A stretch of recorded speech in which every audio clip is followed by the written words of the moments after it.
Imagínate que llevas 3 días cabalgando por un camino embarrado bajo la lluvia, hambriento, y lo único que anhelas es un buen estofado caliente y una jarra de cerveza. Llegas a una posada, empujas la puerta y dentro espera un caldero que lleva hirviendo desde hace... ¿cuánto? ¿Una semana? ¿Un mes? ¿3 siglos? Bienvenido a la Edad Media, donde el pan era más duro que el sentido común, el vino se adulteraba con alegría y donde compartías cama con 3 desconocidos mientras esperabas que no te robaran la bolsa. Hoy vamos a hablar de lo que realmente se comía en la Edad Media durante estos 1000 años de historia, desde el potaje más humilde de un campesino hasta los banquetes absurdamente ostentosos de la nobleza.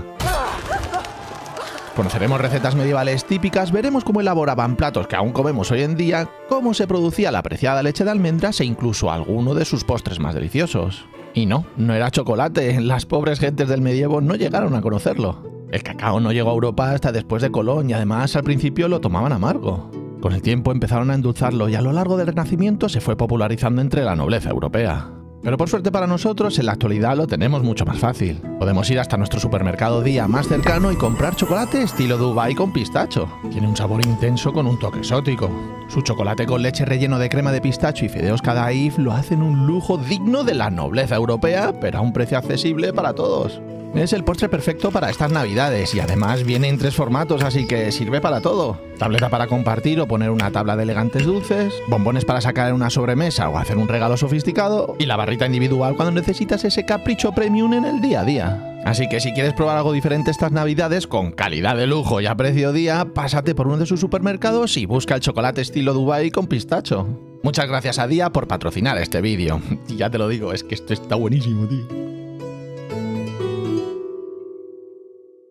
Y ahora sí, volvamos a la Edad Media. ¿Estáis listos? Pues servíos una copa de vino, espero que sea auténtico y acompañadme en este viaje gastronómico medieval.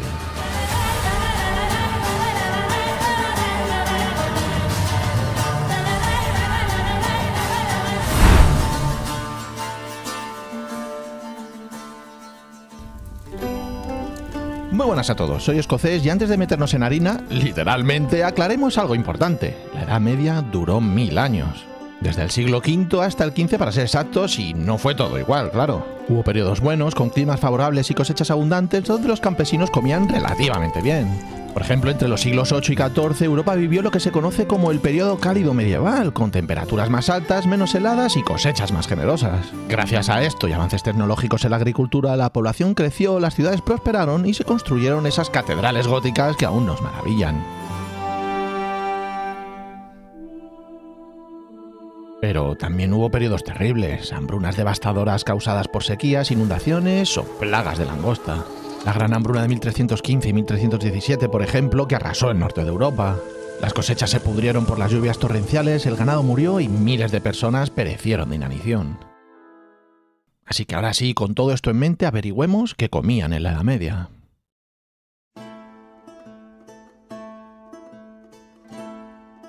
Empecemos por la mayoría de la población, los campesinos. Entre el 85 y el 90% de la gente en la Edad Media trabajaba la tierra y su dieta era básicamente cereales y, ya lo has adivinado, más cereales.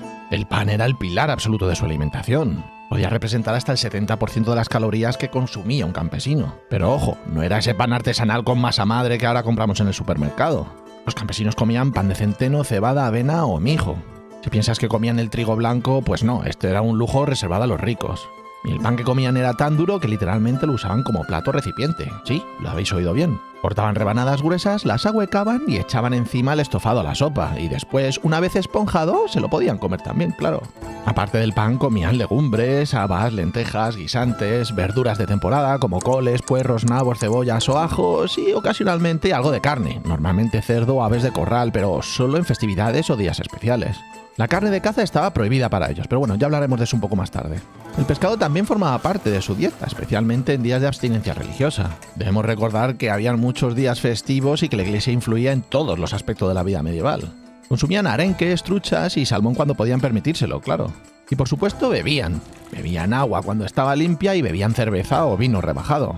Se estima, y ojo a este dato, que un campesino bebía entre 3 y 6 litros de cerveza al día. Puede parecer una burrada, pero hay que tener en cuenta 2 factores. Primero, era cerveza de menor graduación que la de hoy en día. Y segundo, la cerveza daba un aporte calórico muy importante para las largas jornadas en el campo. Ahora bien, ¿qué comían exactamente? Pues mira, vamos con 3 recetas campesinas reales y documentadas. Potaje. El potaje era el plato por excelencia. Un guiso espeso hecho con lo que tuvieran a mano. Legumbres, cereales, verduras, hierbas y, si había suerte, algún trozo de tocino o grasa de cerdo. Se cocinaba en una olla de hierro sobre el fuego durante horas y era la comida principal del día. Esta olla podía encontrarse en las casas de los campesinos o si estaban trabajando en el campo encima de una hoguera. Según estudios arqueológicos en la aldea de West Cotton, en Inglaterra, los potajes llevaban carne de ternera vieja, oveja, repollo y puerro. Obviamente, los pedazos de carne eran mucho menos en comparación con el resto de ingredientes. Sea como sea, el potaje era reconfortante, nutritivo y disponible. Leche de almendras. Sí, amigos, la leche de almendras no es un invento moderno. Era omnipresente en la cocina medieval, sobre todo durante la Cuaresma y los días de ayuno, cuando no se podía consumir productos animales. La preservaban moliendo almendras con agua, colándolas y usándola como sustituto de la leche de vaca en sopas, salsas y postres.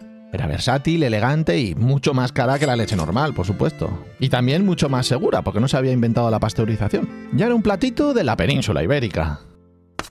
Migas castellanas o sopas de ajo. En los reinos cristianos de la península ibérica, uno de los platos más humildes y extendidos era la sopa de ajo o las migas. Pan duro, ajo, pimentón, aceite de oliva cuando lo había y agua. En ocasiones se le podía añadir huevos o trozos de tocino. Simple, calórico y perfecto para aprovechar el pan del día anterior. Pero bueno, ¿qué os voy a decir? Ya sabéis que este plato sigue existiendo a día de hoy y que sigue siendo delicioso. Dios mío, cómo echo de menos comer en España. En periodos de escasez a la olla se le echaba lo que se podía y además por temporada. Y en muchas ocasiones era poco variado y poca cantidad. Y lo fascinante es que muchos de estos platos de pobres hoy se consideran alta gastronomía. La ironía de la historia, supongo. Ahora cambiemos completamente de tercio. Vamos a hablar de algo bastante peculiar. Algo que suena a leyenda, a mito de taberna, pero que tiene bases históricas reales. Ahora vamos a hablar del estofado perpetuo, también conocido como olla de cazador o Hunter's Stew. La idea era esta, era una olla grande sobre un fuego que nunca se apaga y que mantiene el caldo hirviendo constantemente. Cada día se le añadían ingredientes nuevos, restos de carne, verduras, huevos, lo que hubiera, y se iba sacando guiso según se necesitaba. El quid de la cuestión es que la olla nunca se vaciaba del todo, solo se reponía. Suena raro, ¿verdad? Sí, estoy de acuerdo, sí que suena muy raro, pero hay ejemplos documentados. Uno de los más famosos es el de Perpiñán en Francia. Según se cuenta, había pot au feu, un estofado francés que se mantuvo hirviendo desde el siglo XV hasta la Segunda Guerra Mundial, cuando los bombardeos finalmente acabaron con él. Más de 400 años de estofado en la misma olla. Otro ejemplo más reciente es el del restaurante Watana Panich en Bangkok, en Tailandia, que tiene un caldo maestro que lleva hirviendo ininterrumpidamente desde 1945, más de 75 años. Cada día le añaden carne, especias y caldo nuevo, pero el líquido base es el mismo desde hace casi 8 décadas. Los clientes hacen cola para probarlo. Ahora bien, ¿es esto realmente posible o es una bonita historia para vender más guisos? Porque varios historiadores tienen sus dudas. Ken Albala, profesor de Historia Alimentaria en la University of the Pacific, una universidad que hay en Stockton, California, dice lo siguiente. No hay evidencia contemporánea de esto en ningún libro de cocina o registro que haya visto. Creo que la gente simplemente asumió que como el fuego estaba siempre encendido, dejaban el estofado burbujeando. Pero ¿por qué no cocinar lo que necesitas, comerlo y limpiar la olla?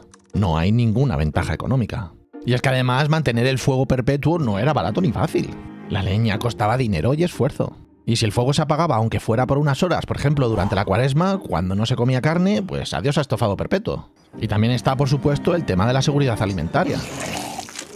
Para que el caldo sea seguro debe mantenerse por encima de los 60-70 grados Celsius constantemente.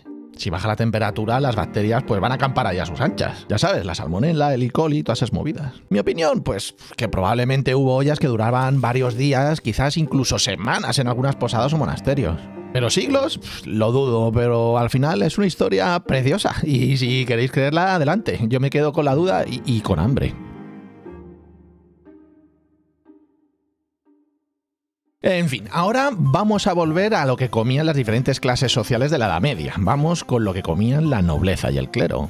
Porque mientras que un campesino sobrevivía a base de pan y potaje, los nobles se daban unos festines que habrían hecho llorar de envidia a cualquier influencer de Instagram. La diferencia principal estaba en la carne, mucha carne, muchísima carne. Carne de caza como ciervo, jabalí, perdices, faisanes, carnes de aves de corral como capones, ocas, cisnes y carne roja de ternera o carnero.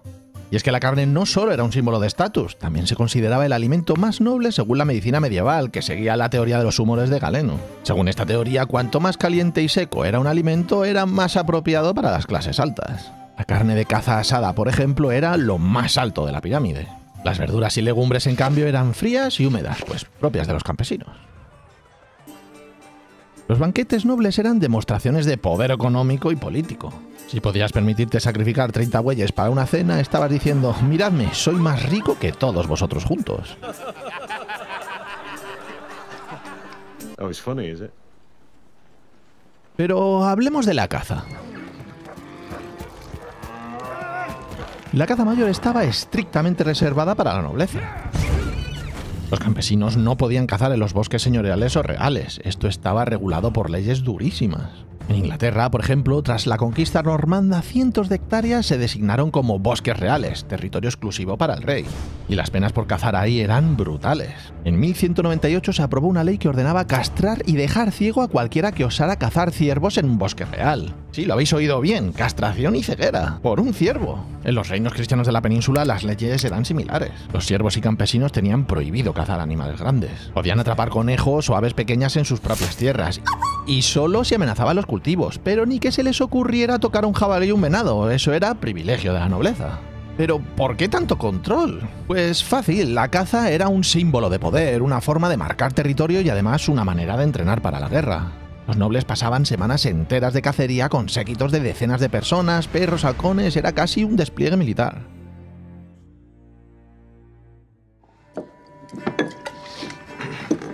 Pero bueno, volvamos, que se me va la olla, nunca mejor dicho. ¿Qué comían exactamente los nobles en estos banquetes? Pues mira, aquí os traigo 3 recetas documentadas. Black Manger, manjar blanco. Este era un plato estrella en los banquetes del siglo XIV. Se hacía con pollo desmenuzado, arroz cocido, leche de almendras, azúcar y especias como canela y jengibre. Ten en cuenta que comer pollo se consideraba un despilfarro, ya que estaba sacrificando un ave, en el caso de las hembras, claro, que pone huevos. Y el arroz era un auténtico lujo en la Europa occidental. Pero en fin, este plato era blanco, cremoso y delicioso, y también carísimo, claro. Se servía tanto como plato principal o como postre. Pastel de pavo real. Los nobles adoraban los platos espectaculares, y este era uno de los mejores. Se cocinaba un pavo real, o un cisne o un faisán. Se desmenuzaba la carne, se metía en una corteza de masa y luego se reconstruía el ave con sus plumas, su cabeza y todo. El resultado era una escultura comestible que entraba en el salón como si el pájaro estuviera vivo. Puro teatro. Y ahora vamos con una receta de la nobleza ibérica. Cordero en salsa camelina. Esta receta aparece en el libro de cocina de Ruperto de Nola, que se tradujo en el 1525 pero con recetas anteriores. La salsa camelina, llamada así por su color similar al pelo de camello, se hacía con jugo de granadas, leche de almendras, miga de pan y abundante canela. Se servía sobre cordero asado y era una mezcla de dulce, ácido y especiado, típica de la influencia árabe en la península ibérica. Uno de los banquetes más famosos de la Edad Media fue el banquete del faisán celebrado por Felipe el Bueno, duque de Borgoña, en el 1454 en Lille. El motivo, prometer una cruzada para librar Constantinopla, que había caído en manos de los turcos otomanos el año anterior. Y es que una promesa así no se hace sin pompa, había que montar todo un espectáculo. Cada servicio del banquete tenía 44 platos. 44 platos por persona. Y no estoy exagerando, ¿eh? Los comensales no comían todo, claro, elegían lo que les apetecía mientras el resto pasaba de largo. Pero era una enorme demostración de exceso. Y lo mejor no fue la comida, fue el entretenimiento. En medio del salón había una representación teatral, una mujer sin ropa atada a una columna simbolizando Constantinopla capturada. Había también un elefante mecánico, músicos, actores y al final del banquete entró un faisán con un collar de oro en el cuello. Felipe el Bueno juró ante el faisán que lideraría una cruzada para liberar Bizancio. Spoiler alert, nunca lo hizo, pero bueno, la fiesta sí que se la pegaron, sí.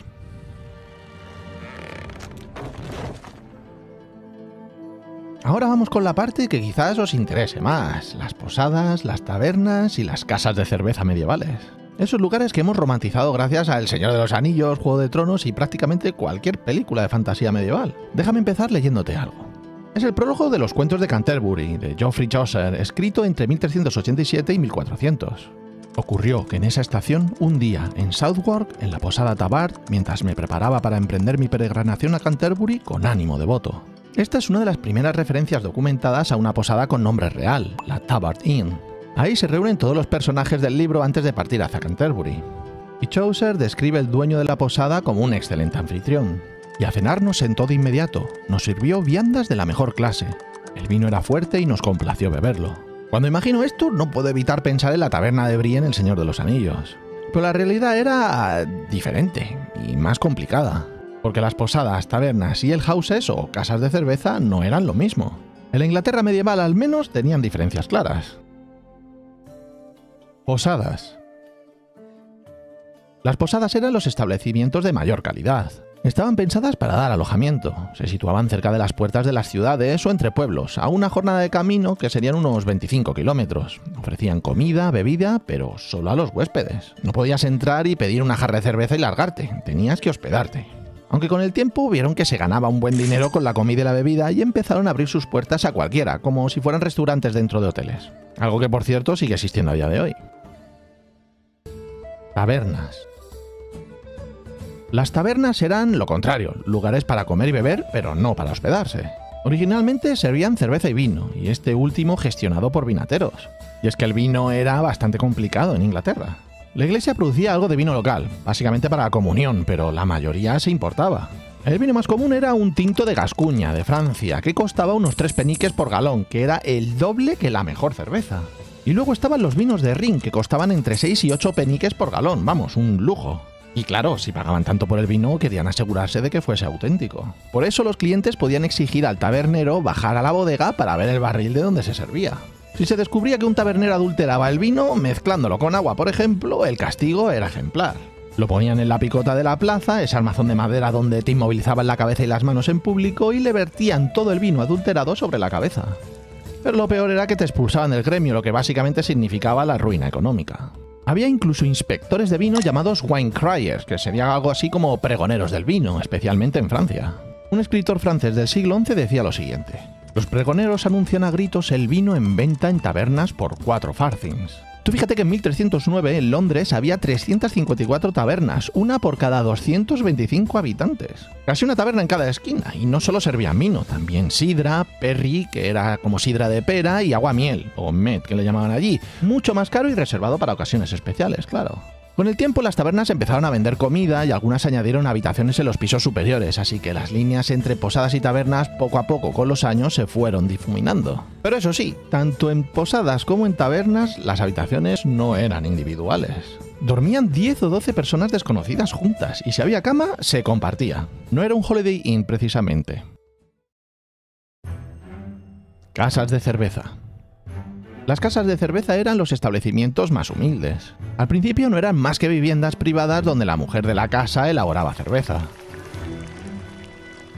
Como la cerveza sin lúpulo duraba 1, 2 o 3 días como mucho, lo que la familia no se bebía, pues lo vendía a los vecinos. Lo que hacían era poner una escoba o un palo en la puerta para indicar que había cerveza en venta.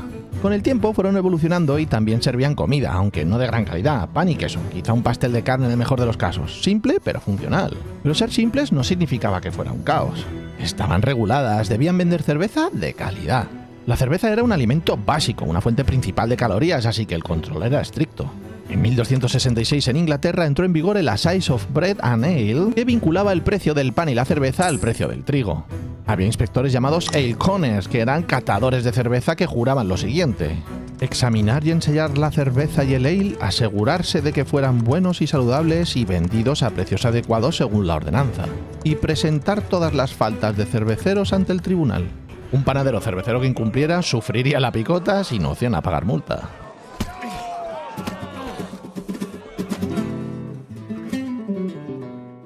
En los reinos cristianos de la península ibérica las cosas funcionaban de forma parecida, aunque con matices propios. Durante la Edad Media habían posadas, mesones y ventas repartidos por los caminos y ciudades. Los mesones solían estar dentro de las poblaciones, mientras que las ventas estaban a las afueras o en los caminos, ofreciendo hospedaje a viajeros y arrieros. Estos lugares eran vitales para el comercio y las peregrinaciones, especialmente con el auge del Camino de Santiago. A lo largo de la ruta surgieron decenas de albergues, hospitales y posadas para acoger a los peregrinos. Las tabernas también eran comunes. En lo que hoy es España, las tabernas servían principalmente vino, que era mucho más accesible que en el norte de Europa, claro, gracias al clima mediterráneo. Los concejos regulaban sus actividades, establecían horarios, controlaban precios y prohibían que se convirtieran en lugares de juego o prostitución, aunque en la práctica muchas veces ya lo eran. Los domingos y días festivos las tabernas no podían abrir hasta que finalizara la misa mayor. Había excepciones si llegaba un viajero de paso o alguien a punto de partir, pero la norma era clara. Primero Dios y después el vino.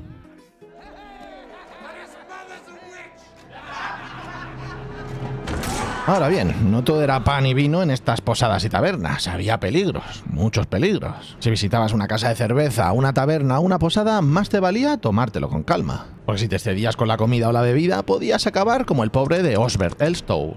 Los registros del forense de Bedfordshire en 1276 cuentan lo siguiente.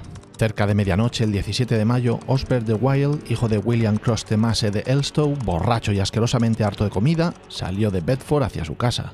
Cuando llegó, tuvo un ataque y cayó sobre una piedra del lado derecho de la cabeza, rompiéndose el cráneo por completo y murió por desgracia. Y es que parece ser que salir borracho era un problema frecuente. Otro registro de 1272 dice que Ralph, hijo de Ralph, sí, se llamaba así, salió de una taberna y fue abordado por 4 hombres. Le preguntaron si estaba borracho. Lo estaba y respondió: ¿quiénes sois? Por eso, Robert avanzó y lo golpeó en la coronilla con un hacha, de modo que inmediatamente brotaron sangre y sesos, perdió el habla y murió al mediodía del día siguiente. Moraleja: si algún día vas borracho por una calle medieval y te preguntan si estás borracho, di que no. Muchas tabernas, al menos según algunos documentos, eran antros de villanía llenos de apuestas, bebida y prostitución.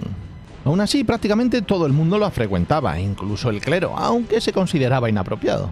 Una carta de hacia el 1200 se quejaba de que capellanes acudían a tabernas y mantenían trato inapropiado e ilícito con laicos. Otra carta advertía de que apostar en tabernas llevaba a la ruina, mencionando a un hombre que perdió todo, hasta los calzones. There's been too much amusement here today. Y ahora, el broche de oro, los festines de la monarquía medieval. Porque si los banquetes de la nobleza eran excesivos, los de los reyes eran absolutamente demenciales. En 1377, el joven rey Ricardo II de Inglaterra, que entonces tenía 10 años, organizó un banquete navideño en el que se sacrificaron 30 bueyes y cientos de ovejas. Debían tener hambre. 10 años más tarde, en otra ocasión similar, ofreció innumerables aves asadas y pasteles. En España, Miguel Lucas de Iranzo, condestable de Castilla, celebró unas festividades navideñas en Jaén en 1471.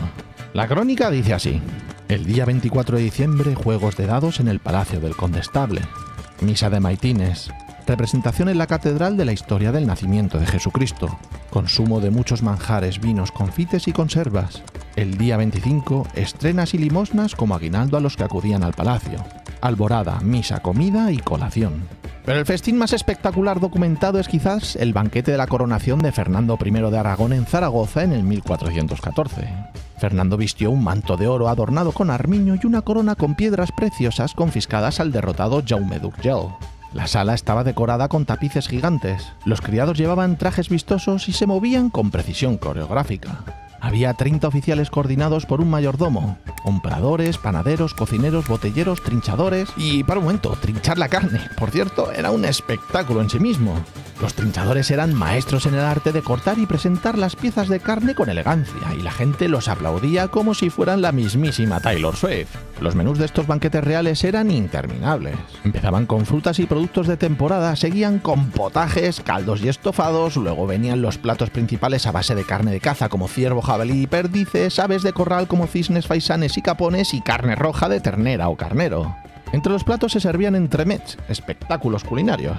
Por ejemplo, un cisne asado que se presentaba erguido con las plumas puestas o esculturas del anfitrión. De nuevo, puro teatro. Y por supuesto, todo se regaba con vino, cerveza, hidromiel y sidra en cantidades industriales. Estos banquetes podían empezar al mediodía y terminar a la mañana del día siguiente. Eran demostración de poder, cultura y dinero. Muchísimo dinero. Here, come on. Let's go. Thanks, pal. Y bien, aquí lo tenéis. Comida, bebida, posadas y tabernas en la Edad Media. 1000 años de historia resumidos en un vídeo. ¿Qué hemos aprendido? Pues que la Edad Media no fue uniforme. Hubo épocas de abundancia y épocas de hambruna. Que el pan era la base de todo. Que la leche de almendras ya existía en el siglo XIII y que los estofados perpetuos son, bueno, probablemente un bonito mito. Hemos visto que la comida era una forma de marcar diferencias sociales. Los campesinos comían potaje y pan duro, los nobles carne de caza y especias carísimas. Las leyes de caza eran brutales y el vino se adulteraba con alegría si no había inspectores cerca. Y en cuanto a las posadas y tabernas, eran lugares fascinantes. Centros de encuentro, de comercio, de chismorreo y también de peligro. Borracheras épicas, robos, peleas y bueno, como Carabanchel. Pero sobre todo hemos aprendido que la comida era supervivencia y también identidad. Lo que comías definía quién eras, a qué clase pertenecías y cuánto poder tenías. Y ahora la pregunta es para ti. ¿Cuántos de estos platos conocías? ¿Te ha dado hambre en este episodio? ¿Tú también vas a probar el chocolate estilo Dubai de los supermercados Día? Déjame saber tu respuesta en los comentarios. No te olvides de dar al like si te ha gustado el vídeo y sobre todo, nunca olvides que eres maravilloso.